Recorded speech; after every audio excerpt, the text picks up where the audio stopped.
अभी जैसे अकोला की बात करूँ तो हम सबको अमरावती जाना पड़ रहा है, नागपुर जाना पड़ रहा है, पुणे जाना पड़ता है। यहाँ तक कि 11वीं 12वीं की अच्छे कॉलेजेस यहाँ पे नहीं है, और वहाँ पे जाके जब हम बोलते हैं अकोला का है, उनको अकोला नक्शा में पता नहीं है। सरकार को तो पहली बात तो आम आदमी का कुछ लेन देन नहीं है। मोदी जी आने के पहले गैस सिलेंडर का कनेक्शन लेना बोले तो 2,500 3,000 4,000 उसको देना पड़ता था। तो मोदी जी ने एक स्पेक में माता बहनें जो चूल्हे पे खाना बनाती है उसके आरोग्य पे इस पर असर होता है, इसलिए उन्होंने योजना निकाली भाई कि उज्ज्वला योजना, मतलब उसको कनेक्शन फ्री। नमस्कार, मुंबई तक में आपका सभी का स्वागत है।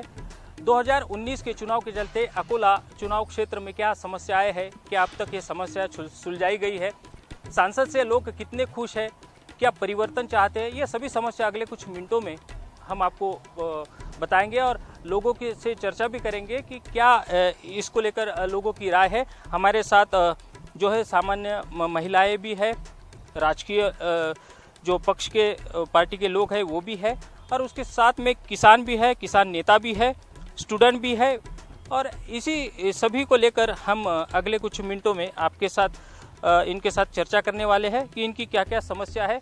और सबसे मेन बात बोले तो ये अकोला कॉन्स्टिट्यूंसी जो है ये खासकर किसानों की आत्महत्या के लिए काफ़ी बड़ी यहाँ पर किसानों की आत्महत्या होती है, और इसको लेकर जो कपास उत्पादक किसान है वो किसान कितना खुश है, सामान्य जो नागरिक है वो कितना खुश है, शहर में किस तरीके का विकास हुआ है, ज़िले में किस तरीके का विकास हुआ है, एयरपोर्ट का विषय है, रेल का विषय है, कई विषय है जिसको लेकर हम अभी जो गृहिणी है उनके पास जाते हैं कि सबसे पहले आम आदमी जो इस सरकार से या इस सांसद से खुश है या नहीं है, या उनकी क्या समस्या है, इन पर वो क्या बोलेंगे।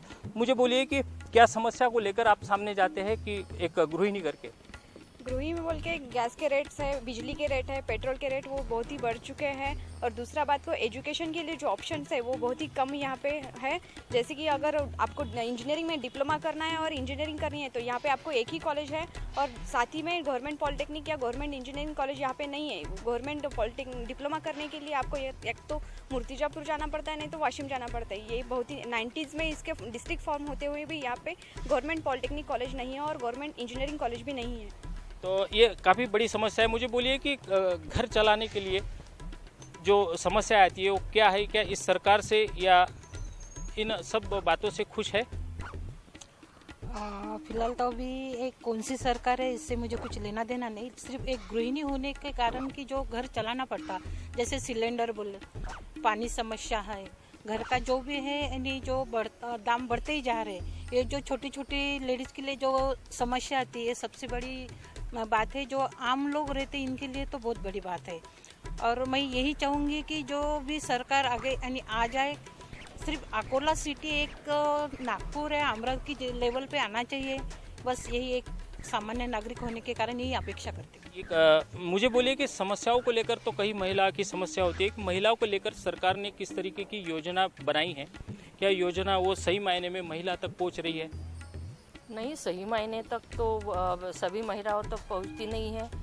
खास तौर पे तो शहरी लेडीज़ एजुकेटेड होती है, इसलिए उनको थोड़ी जानकारी होती है, और ग्रामीण जो महिलाएं होती है उनके वहां तक वो पहुंचती नहीं है योजनाएं। तो सभी महिलाएं तक पूरी योजना पहुंचनी चाहिए, यही मेरी इच्छा है। क्या सरकार से कितने खुश है, क्या बोलेंगे आप? सरकार से हम ज़्यादा खुश नहीं है, सरकार किसी की भी हो, लेकिन आम आदमी की जो जीवन शैली है वो उसको बेहतर तरह से वो कैसा जी पाए, ये सबने ख्याल करना चाहिए। अभी हमारा ही देखो ईपीएफ कर्मचारी सब हम झगड़ रहे हैं कि भाई हमको पेंशन मिलना चाहिए। जब हम पेपर खोलते हैं तो हमको दिखता है कि खासदार लोग, आमदार लोग एक बार चुन के आने के बाद इनको 70-70 हजार रुपये पेंशन मिलता है, जहां हम अभी 2,000 रुपये पेंशन लेते हैं। तो इसकी तरफ हमने कितने बार खासदार की तरफ गए, आमदार की तरफ गए, कितने बार हमने संघर्ष किया, चालू है संघर्ष, लेकिन फिर भी अभी हमें पेंशन नहीं मिल रहा।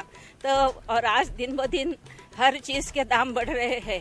तो ये समस्या सभी की है। आपने सही मायने में बहुत अच्छा प्रश्न पूछा है। सरकार ने उस पर बोला भी था लेकिन अभी तक कुछ नहीं किया है। मुझे बोलिए कि जो शहर के रास्ते हैं, ग्रामीण विभाग के रास्ते, रास्तों को लेकर क्या कहेंगे? रास्ते की स्थिति बहुत ही खराब है और सभी जगह उन्होंने खोद कर रखा है और जाने के लिए कम जगह रहती और पार्किंग के लिए समस्या बहुत है। अकोला में रोड रुंदीकरण हुआ लेकिन पार्किंग नहीं है, तो इसलिए पुराना जो रोड है उतने रोड पे ही जाना पड़ता है और एक साथ सभी रोड ये करने नहीं चाहिए। एक रोड का काम कंप्लीट होने के बाद दूसरा रोड करना चाहिए उन्होंने। सही बात है। मुझे बोलिए कि आप क्या बोलेंगे कि इस सरकार से कितने खुश है? क्या आम आदमी इस सरकार को लेकर किस तरह देखता है? बिल्कुल खुश नहीं हम, क्योंकि अभी आने वाले 5 साल पूरे हो गए लेकिन सरकार ने अभी तक जो महिला की समस्या है वो अभी तक सवाल करे नहीं। और जो मातंग समाज है, मातंग समाज के लिए यानी ऐसी कोई जगह नहीं है कि भाई कौन से पार्टी में इतना बड़ा मातंग समाज है, कौन से पार्टी में उनको पद देना चाहिए, वो पद नहीं मिल रहा। और हमने अभी वो ऐसी आरक्षण की बात कर रहे हैं। आरक्षण से सरकार ने बोला था लेकिन आरक्षण तो अभी तक दिया नहीं है। आपकी बात सही बराबर है। मुझे बोलिए कि इस सरकार ने जिस योजना के तहत काम किया है, क्या महिला तक ये योजना या सामान्य आदमी तक ये योजना पहुंच रही है?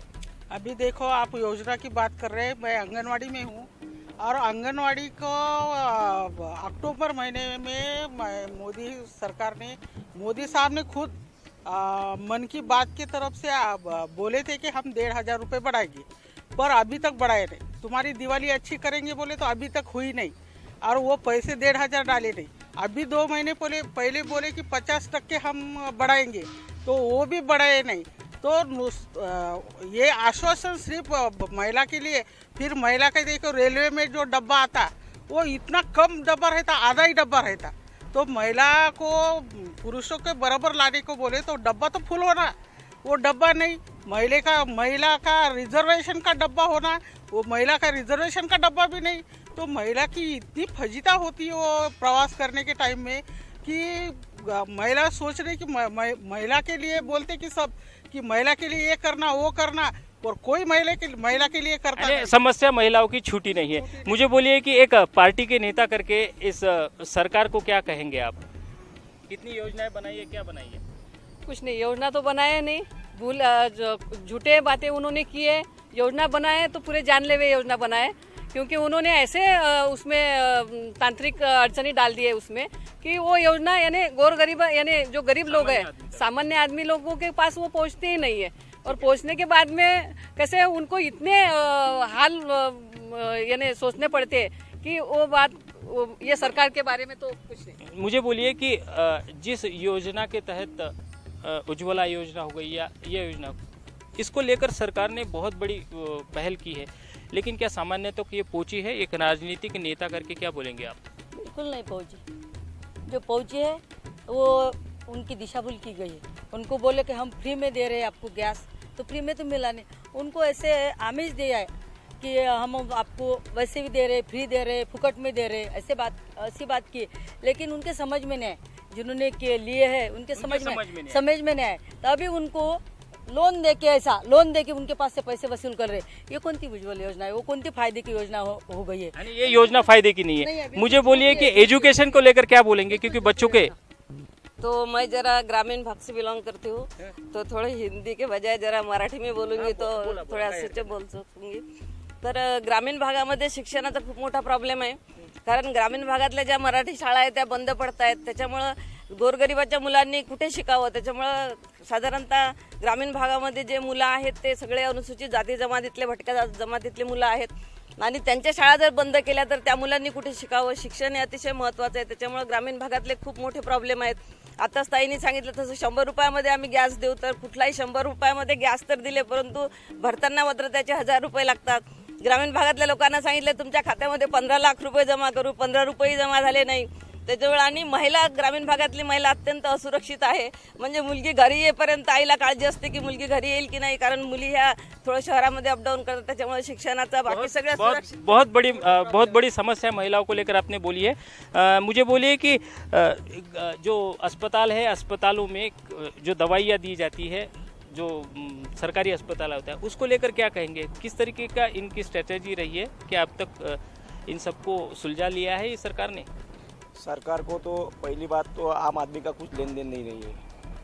अपन इंडिया की बात नहीं करते, भारत की बात नहीं करते, अकोला की बात करते हैं। गए 1 साल से अकोला जीएमसी में मेडिसिन नहीं है। गए बाहर गांव से अगर पेशेंट आता है तो उसको गोली भी तक मिलती नहीं यहाँ पे। एक बात हो गई, अपने लेडी हार्डिंग जो अस्पताल है जहाँ मेरी माँ बहना वहाँ पे जाती है, वहाँ पे हर हफ्ते में 2 महिला उसका यानी उपचार नहीं मिलने से वहाँ पे मेडिसिन डॉक्टर कोई नहीं है। उसको बीपी अगर चेक करना है, ब्लड प्रेशर अगर चेक करना है तो उसको जीएमसी लाया जा सकता है।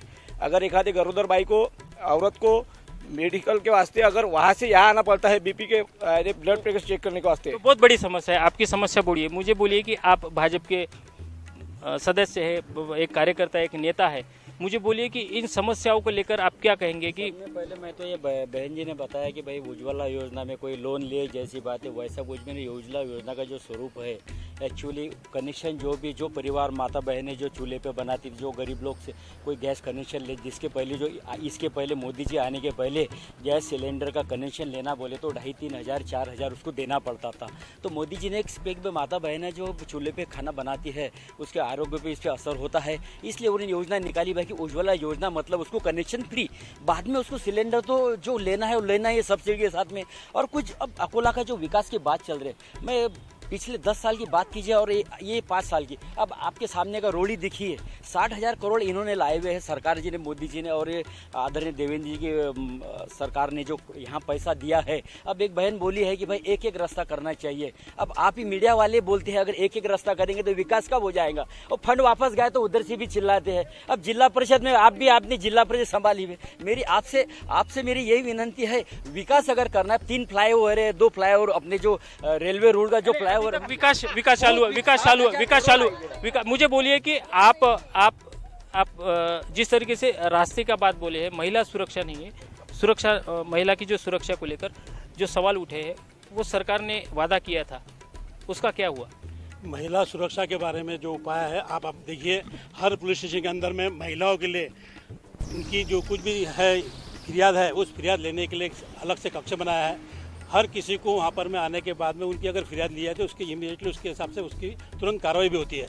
इसके अलावा महिलाओं के लिए जो भी जितनी भी योजना अभी शुरू की है और पिछले जो कांग्रेस के राज में शुरू की हुई योजनाओं को अगर आप कंपेयर करेंगे तो नेचुरली इसके अंदर में इस 5 साल के अंदर में जो योजना शुरू हुई है, 3 तलाक का मुद्दा जो अभी तक हमारी मुस्लिम बहनें बेचारी जो आज भोग रही थी, उसके कारण से जो उनको तकलीफ उठाना पड़ रही थी, वही सरकार ने उस कानून को लाके उन लोगों को मदद की है ताकि उनका अगला भविष्य अच्छा बने। उसी तरह बाकी जो योजना महिलाओं के लिए जो की हुई है उसमें भी बहुत सुधारना हुई है। यहाँ का रेलवे का जो समस्या है, आपको बताता हूँ, जो पहले यहाँ पर में मीटर गेज चलती थी कांग्रेस के राज में, वही ट्रैक पर हम ब्रॉडगेज बनाने के लिए सरकार ने उसको प्राधान्य दिया, लेकिन यहाँ पर कांग्रेस के लोगों ने उसके अंदर में पर्यावरण का मुद्दा लेकर स्टे लाने की उसकी कोशिश की, उसको अड़ंगे लाए। हमारे यहाँ का एयरपोर्ट है, हम उस एयरपोर्ट को यहाँ पे बनाने के लिए हमने पूरी कोशिश करी, लेकिन हमारे यहाँ पर एक ऐसे व्यक्ति है कि जिनको यहाँ पर में एक सिर्फ पीकेवी के अंदर का शरद नाम का सिर्फ सरोवर था छोटा सा, उसको शरद नाम है करके उन्होंने वो वहाँ पीकेवी ने वो जमीन देना नहीं चाहिए विमानतल करके स्टे लेकर आया कोर्ट से। इस तरह से सरकार जो चाह रही है कि यहाँ विकास करके जल्द से जल्द विमानतल का मुद्दा हल करे, रेलवे का मुद्दा हल करे, वो कुछ हो नहीं पा रहा, क्योंकि यहाँ पर में विकास हम करने जा रहे हैं और विकास का नाम लेके ये अड़ंगे ला रहे हैं, उसी कारण से ये सरकार हो। लेकिन ये सरकार ने जो काम किया हुआ है, आज पिछले सरकारों का काम और अकोला के अंदर का विकास, आज हर गली में रास्ते बन रहे हैं, ऐसा पहले कभी नहीं था। आज इतने आपका कहना है कि विकास बहुत अच्छी तरीके से हो रहा है, योजनाएं बहुत तरीके। मुझे बोलिए कि एक हमारे साथ कुछ व्यापारी भी है, मुझे बोलिए कि जीएसटी को लाकर, उसके बाद नोटबंदी को लेकर व्यापार पे कितना असर पड़ा है और व्यापारी कितना खुश है इस सरकार से? जीएसटी जो लागू किया है उन्होंने थोड़ा सा गड़बड़ में किया है। जैसे कोई पुराना नया मकान बन रहा हो और कंप्लीट नहीं हो और उसमें किसी को जाना हो और उसको जो तकलीफ होती है, उसी प्रकार से जीएसटी किया। जीएसटी अच्छा है, लेकिन उसको इम्प्लीकेशन जो करना था वो सही ढंग से नहीं किया और उसको प्रॉपर वे से करना चाहिए। व्यापारी कभी भी नहीं चाहता कि हम टैक्स नहीं देंगे, हम तो ये चाहते कि टैक्स गवर्नमेंट को देना चाहिए, बगैर टैक्स दिए गवर्नमेंट का काम नहीं होता। टैक्स भी ऐसे वसूल करना चाहिए जैसे समुद्र से भाप उठती है और समुद्र को मालूम नहीं पड़ता, लेकिन जहाँ बरसात होती है वहाँ मालूम पड़ता है। इस ढंग से गवर्नमेंट ने टैक्स वसूल करना चाहिए, ऐसे हमारी इच्छा है। कितने खुश है तुम इस सरकार से, क्या होना चाहिए? और नई मेरी पर्सनल ओपिनियन है, सारी सरकार, चाहे भाजपा हो, कांग्रेस हो, कोई भी हो, सब लोग कर्ज माफ़ी की बात करते हैं। कर्ज माफ़ी को टोटल बंदी होना चाहिए। किसी भी प्रकार की कर्ज माफ़ी देश के लिए घातक है, क्योंकि जो टैक्स भरता है, जो कि सिर्फ 2% पॉपुलेशन है, उसी के ऊपर फिर से बोझा बढ़ाते चले जा रहे हैं और कर्ज माफ़ी करते रहो। ये वाजिबी बात नहीं है। कर्ज माफ़ी से सोल्यूशन नहीं होता। उस तबके को मजबूत करने की तरफ कोशिश होना चाहिए, नहीं कि कर्ज माफ़ी देते रहना चाहिए। मुझे बोलिए कि व्यापारी जो है इस वक्त किस दौर से गुजर रहा है, क्या आने वाली सरकार से क्या अपेक्षाएं रखते हो? व्यापारी ये चाहता है कि व्यापारी उद्योजक को जो भी टैक्स समस्या है वो उसका सरलीकरण होना चाहिए। व्यापारी कोई भी टैक्स देने से मना नहीं करता। व्यापार एक उद्योग लगाता, व्यापारी लगाता, वह अपने बेरोजगारी को दूर करता, अपनी दुकान चलाता है।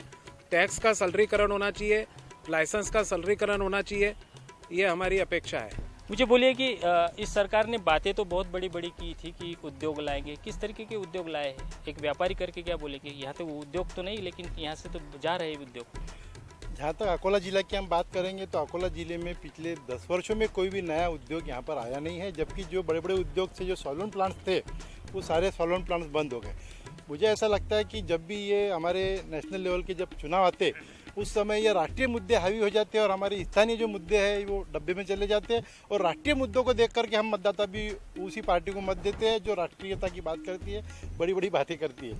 तो स्थानीय मुद्दे, ये हमारे जो जनप्रतिनिधि है, उन्होंने जो इंडस्ट्रीज यहाँ की किसी कारण से बंद हुई, वो जब बंद होने की कगार पे थी, इन सभी जनप्रतिनिधियों ने एक उनकी बैठक लेकर के उनको किस प्रकार का प्रॉब्लम है, फाइनेंस का प्रॉब्लम है, यूनियन का प्रॉब्लम है, कोई कच्चे माल का प्रॉब्लम है, ये सलटाने का काम इन सब जनप्रतिनिधि करना चाहिए था, वो नहीं किया। इसलिए उद्योगीकरण यहाँ पर पड़ा नहीं है। जबकि हमारे तुलना में जलगांव छोटा शहर है, जलगांव, अमरावती, नागपुर तो बड़ा शहर है, औरंगाबाद, काफ़ी सारी इंडस्ट्री थी जो अकोला लग सकती थी, वो वहाँ पर लगी। और एयरपोर्ट का भी इशू उसमें एक बड़ा है। जब इतना सारा आपने एक्वायर किया ज़मीनें, करोड़ों एकड़ ज़मीन आप एक्वायर कर रहे हो, एक छोटी सी पिकी हुई की ज़मीन एक्वायर करने में सरकार उदासीन है, जनप्रतिनिधि यहाँ के सत्ताधारी पक्ष। तो बहुत बड़ी बात है, क्योंकि इस सभी बातों को सरकार ने कहा था, लेकिन सरकार ने पूरी नहीं की।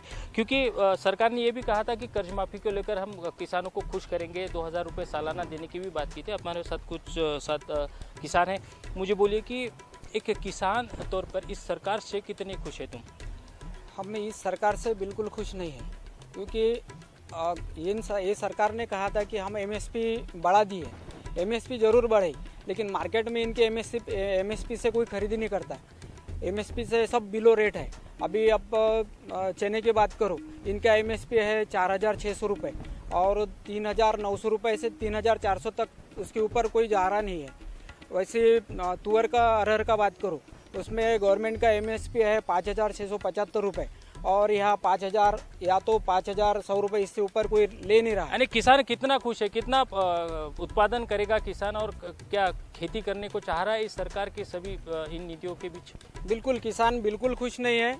ये तो गवर्नमेंट बोल रही थी कि हम 2022 तक किसानों का ये जो है प्रोडक्शन उत्पादन जो है ये दुगना करेंगे। ये कभी दुगना नहीं हो सकता, क्योंकि एमएसपी और इसका जो देखो, ये तो एमएसपी से तो हमारा कुछ होने वाला नहीं है। एक्चुअली तो कॉस्ट ऑफ प्रोडक्शन के हिसाब से हमको रेट मिलना चाहिए, वो नहीं मिल रहे। यानी किसान भी जो है वो किसान इस सरकार से जितना हो उतना खुश नहीं है। मुझे बोलिए कि आप किसान नेता हो, किसान एक इस सरकार ने किसान के लिए क्या किया है और क्या करना चाहिए, एक संक्षिप्त में बोलिए। किसान भारत का मर रहा है। जब से मोदी सरकार आया, मोदी सरकार ने जब 2014 का इलेक्शन लड़ा था, तब किसान को ये दूंगा, बेरोजगार को ये दूंगा, उद्योगपति को ये दूंगा, ये देने की बात उन्होंने की है, लेकिन कुछ भी दिए नहीं। पहला प्रश्न है कि किसानों का कर्ज माफ़ करेंगे, ये बोला था, नहीं दिया। दूसरा है कि स्वामीनाथन आयोग की अमलबजानी करके किसानों का आर्थिक उल्लंघन, आर्थिक ये बढ़ाने की कोशिश करेंगे, वो भी नहीं किया। तीसरी बार विदर्भ का प्रश्न उन्होंने लिख के दिया कि हम हमारा शासन जब आएगा तो हम विदर्भ अलग करेंगे, वो भी उन्होंने नहीं किया है। सब झूठ बोल के उन्होंने 5 साल में अपना शासन लिया है। अभी अब झूठ चलेगा नहीं। यहाँ के सिंचन की व्यवस्था, विदर्भ का सिंचन का ब्लैकलॉग कितने साल से भरा है, वो भी वैसा कि वैसा कुछ भी। आपने ये कहा था कि सरकार ने जो बातें कही थी स्वामीनाथन आयोग के सिंचन, एक भी बात पूरी नहीं की। ये बड़ी समस्या है। मुझे बोलिए कि इस सरकार के लिए क्या कहेंगे आप, क्योंकि ये सरकार ने जो वादे किए थे वो पूरे किए हैं?